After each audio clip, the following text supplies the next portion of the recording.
నేనే శృతి. మీరు చూస్తున్నది ఎందిల్. మనం బెంగళూరులో ఉన్న జలా లగ్జరీ హెల్త్ క్లబ్ లో ఇప్పుడు ఉన్నాం. ఇదొక important fitness centre. Body shape maintain చేయడానికి ఇక్కడ రిసోర్సెస్ ఉన్నాయి. మన వీడియోస్ ని తయారు చేయడానికి మనకి సహాయపడింది మిస్టర్ విజయ్. ఆయన ఒక స్పోర్ట్స్ ఫిట్నెస్ ట్రైనర్.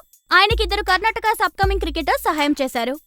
ఈ వీడియోలో వాళ్ళు క్రికెట్ ఆడుతున్న ప్లేయర్స్ అందరికీ ఫీల్డింగ్ ని ఇంప్రూవ్ చేయడానికి కొన్ని ఎక్సర్సైజెస్ ని నేర్పించబోతున్నారు. గాయాలు తగలకుండా ఉండాలంటే మనం చాలా ఎక్సర్సైజులు చేయాలి. ఇక్కడ అక్షయ్ ప్రీహాబ్ ఎక్సర్సైజ్ చేస్తున్నారు. దీనివల్ల ఫీల్డర్స్ కి ఏర్పడే షోల్డర్ గాయాల్ని ఆపగలం. గుర్తుంచుకోండి, మీ ఆర్మ్స్ 90 డిగ్రీస్ లో ఉండాలి. ఈ వ్యాయామానికి మీరు టెరాబ్యాండ్ ని ఉపయోగించవచ్చు. ఇది మీకు అన్ని స్పోర్ట్స్ షాప్లోనూ దొరుకుతుంది. ఈ ప్రీహాబ్ ఎక్సర్సైజ్ మీ హ్యామ్స్ట్రింగ్ కి ఎలాంటి ఇబ్బంది కలగకుండా చూసుకుంటుంది. ఫీల్డర్స్ గా ఉండడం వల్ల హ్యామ్స్ట్రింగ్ కి దెబ్బ తగలడం మామూలు విషయమే. మేము చెప్పిన ఈ వ్యాయామం మాత్రం చేయకుండా మీ హ్యామ్స్ట్రింగ్ కి మీరు చాలా ఎక్సర్సైజ్లు చేయాల్సి ఉంది. అప్పుడే మీరు చాలా ఫిట్ గా ఉంటారు. అనీష్ ఇక్కడ ఒక కోర్ ఎక్సర్సైజ్ చేస్తున్నారు.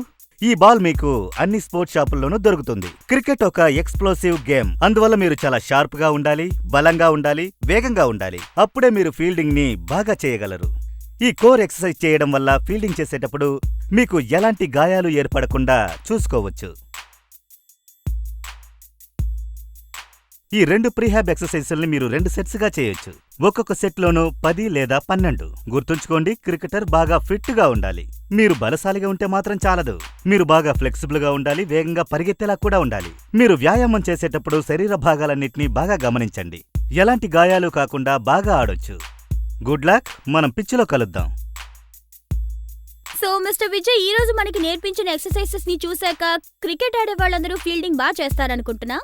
ఇంకా ఇలాంటి వీడియోస్ ఎన్నో చూడాలంటే www.emdil.com ని విజిట్ చేయండి. క్రికెట్ ఫిట్నెస్ గురించి తెలుసుకోండి. నేనే మీ శృతి. మనం మళ్ళీ కలుద్దాం.